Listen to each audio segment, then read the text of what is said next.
coming up. Hey, travelers! Troy's back again With a different shirt, though. for another vlog. Yeah. Can you believe it? You know what it's hard That's about? like 2 in a row. I got to quit traveling. I'm a taproom traveler. That's not what you're doing, though. You're just Traveling. gone gallivanting the country, doing God knows what. I'm traveling. Yeah. I will give you a pass this week, though. You did bring beer. I did bring beer. So good job. Lupulin. We're drinking a Lupulin. Lupulin. From Big Lake, Minnesota. We had talked about Lupulin a couple weeks ago while you were in the Dominican Republic. Yep. Yeah, you guys did. We had the peanut butter. Yep. Chocolate peanut butter, I should say. It's a beautiful beer. It is a beautiful beer. Yeah. What do you remember that we talked about the second location that they'd opened up to? No. Sioux Falls. Oh, They're opening in Sioux Falls. Yep. Yeah. The guy that moved out there was a longtime Lupulin guy, and for sure. Well, Sioux Falls, the biggest city in South Dakota. Landon's favorite place on earth. I lived there for a year. Yeah. That was that story. Yep. That's all. Feel like most. That's all I got to say about that. I could be wrong. I feel like most stories about South Dakota finish that way. No, not my South Dakota stories. I spent my youth there. No, yeah. Sure. If you want to know more about South Dakota, you could come to our after party after Pablo. Well, this episode will be after that. Yeah. Well, I mean, we've got another one coming up. So we've got January, February, March, April. Are we doing one in May? Yeah. Sweet. We're doing one in May. So, we have the after party. So, even if you can't make it to the show itself, you can come to the after parties. Those are just open for everyone. Right. And the next one is going to be, I think, at the Livery, actually. The Founders. Yeah, the Founders after party will be at Livery. So, that should be fun. Livery has we'll announce on social media where the after party is going to be, too, because we want you all to show up, especially if you're coming out on a Tuesday night. Let's drink some beer. Yeah. So, anyway, where was I going with that? I don't know. Good story, though. Like most South Dakota stories. Well, so when I lived in Sioux Falls, it was early 2000s, right? Still young back then. There was no breweries in Sioux Falls. No. You had to go to some pretty sketchy bars to drink. Yep. And craft beer wasn't really a thing so much. Especially in South Dakota back then. Yeah, and the early. They had the Firehouse. Firehouse has been there for 30 years. Right. Oh. But they didn't distribute to the other side of the state, and even if they did, I didn't know where the heck to get it from. No, for sure. Right. That being said, Lupulin. Okay. So Lupulin is a brewery. Some of my favorite styles of beer, IPA. Yeah. Well, I'm not happy unless I'm punishing Landon to a certain extent, but the beauty of Lupulin is, a lot of breweries make IPAs. Hazy IPAs are obviously a thing. But Lupulin, not every brewery does every IPA amazing. But I'd say they're a brewery that has kind of dialed in that IPA hazy style. So hopefully these are pretty good. This is the Hooey. Hooey. It's called Hooey, Alex. And that's what you say after you take a first sip. You go, Hooey. Yeah, there's definitely a lot of hops in that guy. But if this beer would have came out in the early 2000s, I don't think anybody would have I don't think a human could have survived the first sip. This takes like a decade of beer drinking, because there's so much hops. There's a lot going on. And this is a sessionable beer for them. This is one of their more easy drinking IPAs. And I'm sitting here going like, yeah, this is a chill IPA. But 10 years ago, if I'd have drank that, I'd been like, Troy's dead, everyone. He melted. He's not really sure what he just drank, and I think he's dead. That's just a really cool sign of our beer culture that now this is considered a very drinkable IPA, which, this would have probably sold for like $20 a can. Back then? Oh, yeah. Oh, yeah. 20 years ago, 10 years ago, bet. early 2000s. Which is almost like 20 years ago now. Yeah, well, that's really dated. I still get excited. Somebody's like, my car is at 2005. I'm like, oh, it's practically new, right? Practically new. Here we are. Driving around in 2005. Here we are 15 years later, and until Wisconsin had changed the law, it's almost a classic. You could almost got the classic plates for it. Oh, yeah. Nothing like a 2015 Chevy Cavalier. Kidding, there's none of that. Driving around a GMC Jimmy from the 90s. And this is a delightfully smooth hazy IPA. I mean, there's a lot going on in this beer. Is there a couple different types of hops that they're using? Oh, yeah. I bet there's some Warrior, Amaretto. Yeah. Let me guess. Well, let's see if I can even find it. Oh, I thought they listed them. They list almost everything, to be honest with you. They're only giving this as 60 IBU. Oh, that's an 1060 IBUs. Yeah. You know what I'm really enjoying is breweries are just really simply putting like the stats in these little boxes. I've now noticed multiple beers like doing versions of that. They're giving you glassware, proper glassware. Yep. Yeah. They're giving me a lot of information on cans. Yeah. That's what the people want. That's what they're going to get. Right? Yeah. I mean, like, at the end of the day, it's a real nice blend of hops. And like, everyone likes a good smash beer or a single hop beer. But if I'm being completely honest, I prefer a blend. You know, you get the full array of like citrus, pine, grassy. You can get more just nuance as opposed to the single. This is what I would call a little more dank. Yeah. That's a fun descripting word. You want to explain dank? Kind of musky. Yeah, it's yeah, I guess I don't know how to describe it. It's more like almost like a harsh, musky, maybe a smidgen on the stringent side. Yeah. Kind of vibe. All words that really, describe dank. It's not really something that I gravitate towards. You're not dank. No, I am not dank. I am quite the opposite of dank. Alex is pretty dank. Landon is not dank. I'm not dank, and I'm proud of that. I can be happy to say that I'm not dank. That's a tasty beer. It's good. It's like I've always said. I may not like the style, but I can appreciate a well-made beer. And that is a well-made beer. So the next one is for all of you that maybe don't like our chief and commander. Or do. Commander-in-chief. Or maybe do. Either way, this beer is for you. I don't take a side either way. Make IPA piney again. Yeah. It's I don't think this necessarily has to be a political statement. It's just using a... No, it's funny.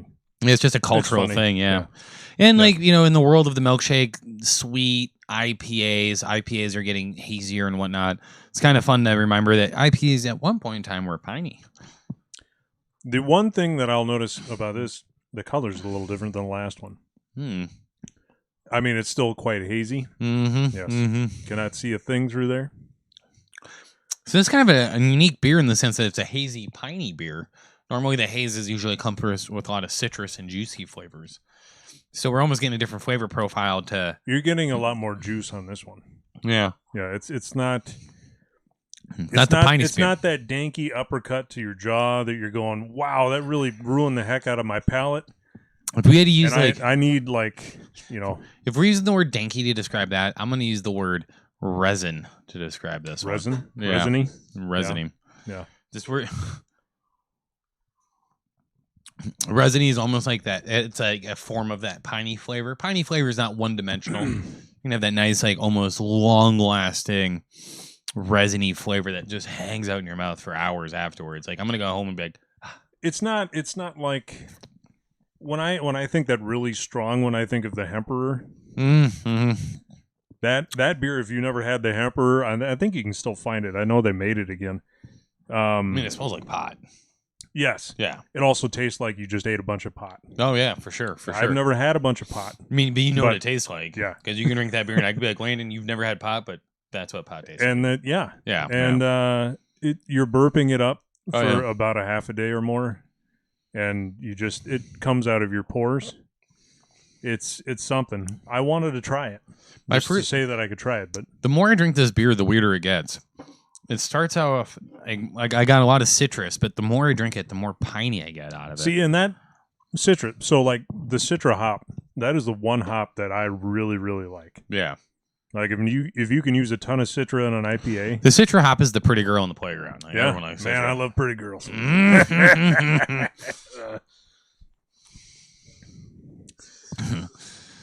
No? Got nothing, Alex? All right. No. I'm ashamed of myself. Should be. Yeah, I mean that citra hop dissipates after a bit the more you drink it, and it just gets more and more almost like a piney pulpy flavor. Yeah. It's almost on the grapefruit, orange grapefruit side of like undertones. Yeah. It actually balances out that pine, that little citrus in there, kind of just gives it a little pillow to sit on instead of the harsh, resiny. I mean, this beer could easily, even if you're going for a piney beer, it can easily taste like a spruce tree. It's like, I didn't realize somebody put a shot of gin in this. Oh, gin. Yeah. Ugh. And maybe there again, that's why I don't like IPAs as much. I'm not a fan of gin. Alex, you like gin? Yeah? You big fan of gin? Gin episode one night, Alex? He's gonna get on the camera. Oh, there he is. I do like gin. A good gin and tonic is always good once in a while. I don't think I've ever. Oh my god, your face is on there. Yeah, he's on. You haven't noticed this before?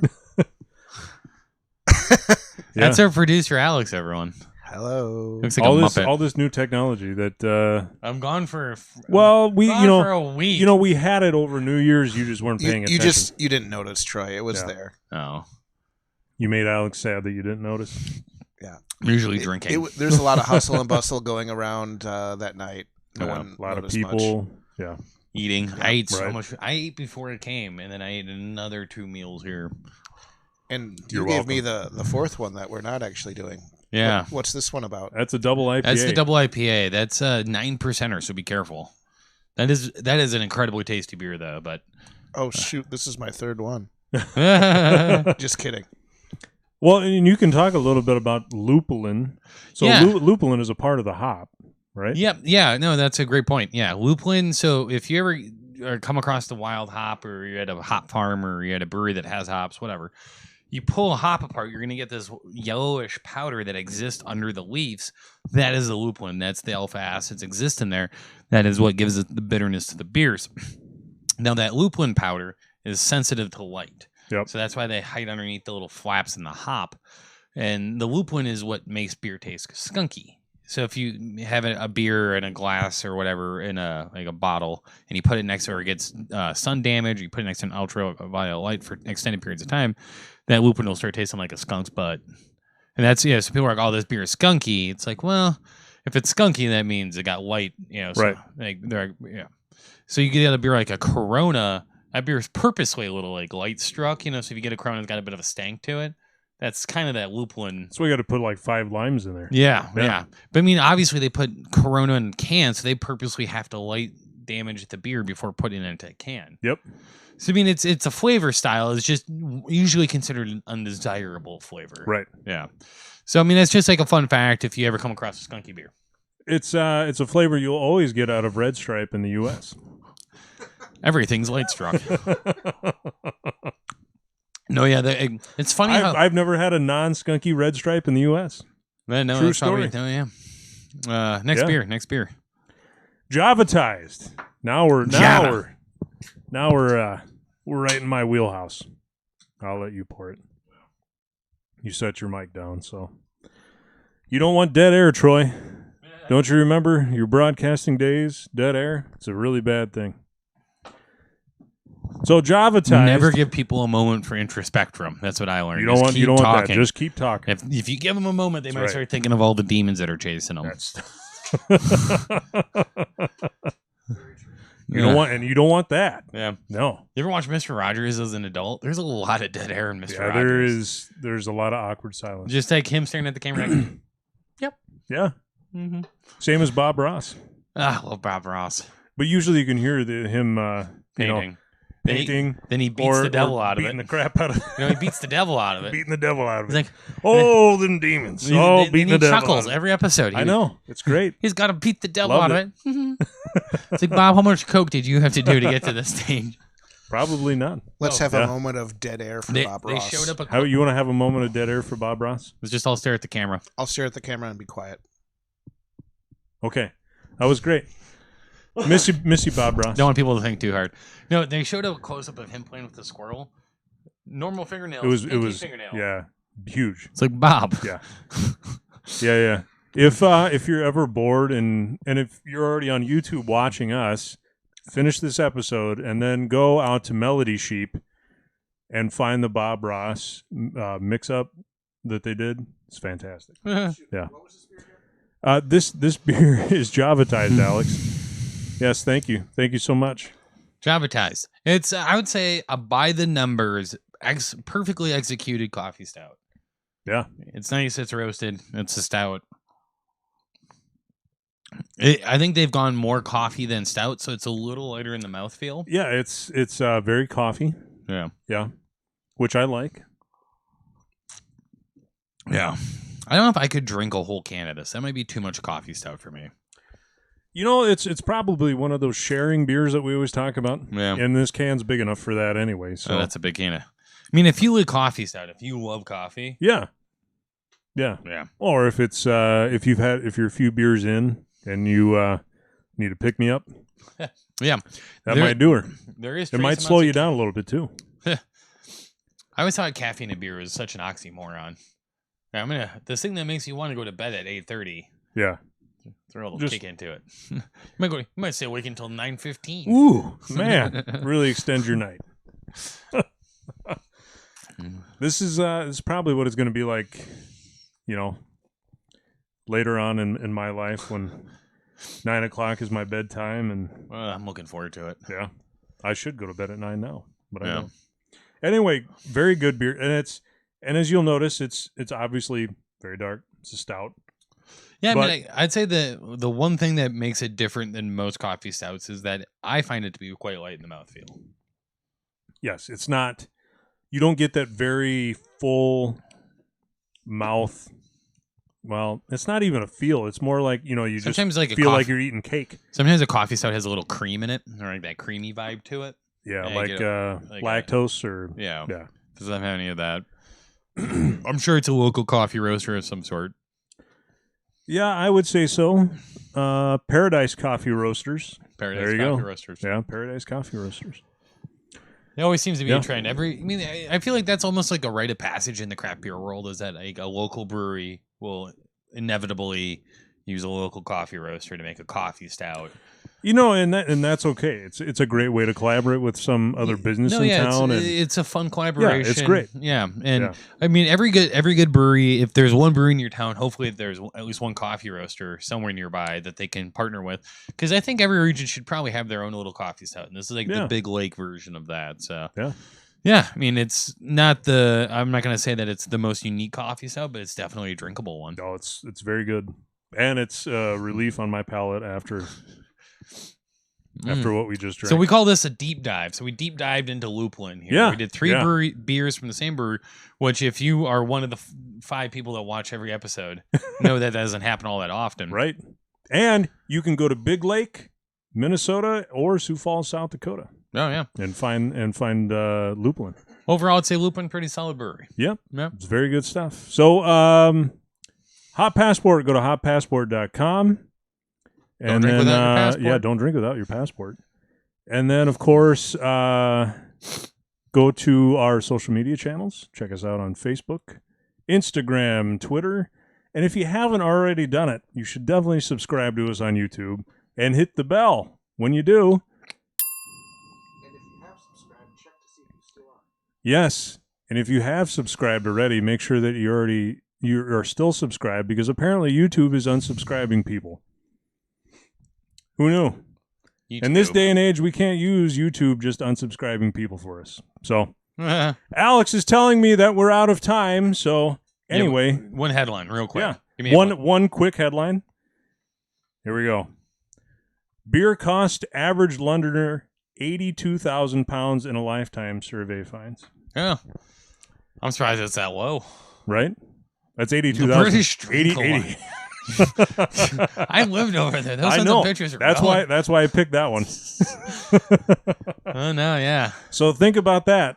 Think about how many US dollars that is, and think about your life. How much is beer costing you?